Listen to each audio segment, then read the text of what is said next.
எப்படியெல்லாம் நம்முடைய தமிழ் மொழி சமஸ்கிருதத்துக்கு மாறி இருக்குது.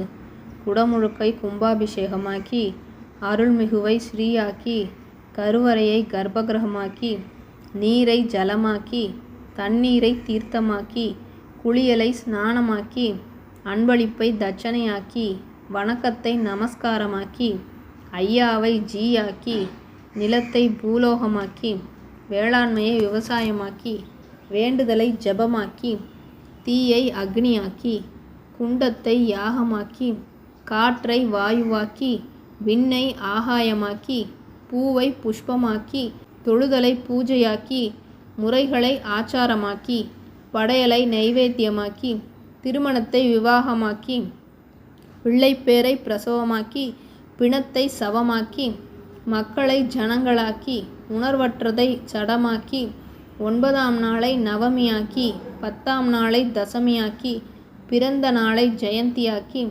பருவமடைதலை ருதுவாக்கி, அறிவை புத்தியாக்கி, ஆசானை குருவாக்கி, மாணவனை சிஷ்யனாக்கி, அறிவியலை விஞ்ஞானமாக்கி, படிப்பித்தலை அபியாசமாக்கி, பள்ளிகளை வித்யாலயமாக்கி, அவையை சபையாக்கி, கலையை சாஸ்திரமாக்கி, இசையை சங்கீதமாக்கி, ஓவியத்தை சித்திரமாக்கி, ஆடலை நடனமாக்கி, ஆடையை வஸ்திரமாக்கி, அழகை சுந்தராக்கி, முகத்தை வதனமாக்கி, முடியை கேசமாக்கி, உறக்கத்தை நித்திரையாக்கி, உண்மையை சத்தியமாக்கி, நல்லதை புண்ணியமாக்கி, கெட்டதை பாவமாக்கி, கொடையை தர்மமாக்கி, அமிழ்தை அமிர்தமாக்கி, நஞ்சை விஷமாக்கி, சான்றை ஆதாரமாக்கி, பெரியதை மகாவாக்கி, செருப்பை பாதரட்சையாக்கி, திருவிழாவை உற்சவமாக்கி, பயணத்தை யாத்திரையாக்கி, உலகத்தை லோகமாக்கினார்கள்.